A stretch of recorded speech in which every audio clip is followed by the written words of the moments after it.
Dans nos précédentes vidéos, nous avons vu que la destruction du couvert, la préparation de la parcelle et la qualité du semis étaient des opérations déterminantes pour réussir le tournesol, car elles permettent de prendre un bon départ. Maintenant, il serait vraiment très dommage que tous ces efforts accomplis soient anéantis par les ravageurs de début de cycle, car, on le sait, le tournesol est très vulnérable à ces attaques, de la germination jusqu'au stade 4 feuilles.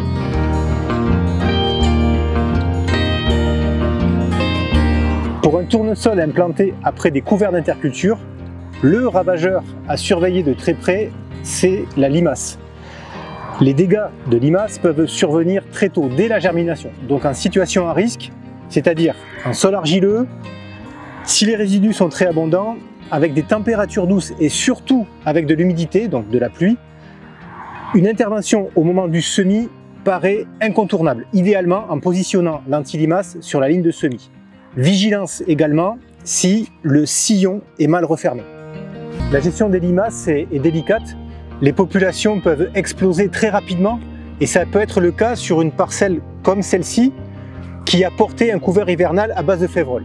Et même en cas de printemps très sec, le retour des pluies au moment du semis ou juste après le semis peut changer complètement la donne et donner lieu à une forte pression du ravageur. C'est donc impératif de surveiller de façon très régulière, tous les jours, dès la germination et aussi jusqu'à ce que les parcelles soient hors de danger, au-delà du stade 4 feuilles, et de tirer à vue si nécessaire.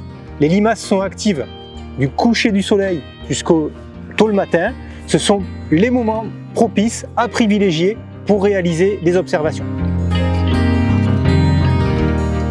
Autre ravageur à avoir dans son viseur, c'est le taupin. La gestion des taupins est sensiblement différente de celle des limaces. On sait que les larves de cet insecte restent plusieurs années dans le sol avant leur passage à la forme adulte. On sait aussi que certaines cultures sont favorables à la multiplication de l'insecte, les prairies par exemple, les jachères ou encore le maïs. Donc, il faut anticiper le risque en protégeant la culture et en augmentant légèrement la densité de semis du tournesol si des attaques ont déjà été observées sur la parcelle ou si des cultures à risque figurent dans la rotation. Les oiseaux sont un des ravageurs les plus préoccupants au cours de la levée. Et pourtant, il faut être attentif aux différents types de dégâts, puisque souvent on a des dégâts sur cotylédon, c'est souvent des attaques dues à des palombes, ou des pigeons ramiers ou pigeons de ville. Et ces attaques sur cotylédon, si l'apex est indemne, ce sont des pieds qui vont repartir. Donc d'observer et de ne pas se précipiter pour ressemer. Donc ce qui est possible aujourd'hui de mettre en place, bien sûr, ce sont des effaroucheurs en nombre et à positionner au plus près de la levée pour éviter l'accoutumance vis-à-vis des oiseaux. Et sans oublier la présence humaine, parce que même si elle est très contraignante, elle est aussi très dissuasive vis-à-vis des oiseaux.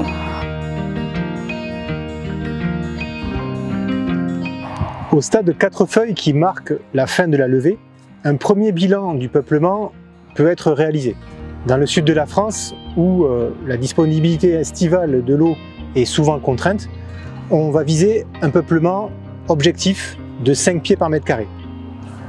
On peut assez facilement évaluer le peuplement en faisant des comptages. Donc on prend 2 rangs contigus, comme ici, on compte les pieds, on répète l'opération 3 ou 4 fois et on fait une moyenne. Ici, sur cette parcelle, le peuplement avoisine les 45 000 pieds. On a malheureusement eu quelques pertes à cause des oiseaux et des limaces, et en particulier sur les limaces, une attaque qui a été certes tardive, mais qui a aussi été détectée avec un petit peu de retard, avec un jour de retard. C'est dire toute l'importance de réaliser une surveillance quotidienne.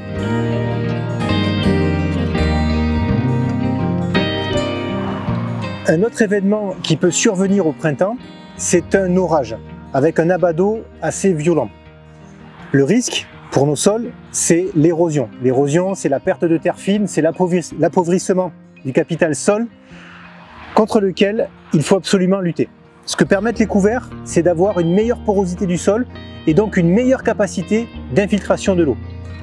On a aussi l'avantage d'avoir une meilleure stabilité des agrégats de terre, avec une terre qui va mieux se tenir en cas de forte pluie.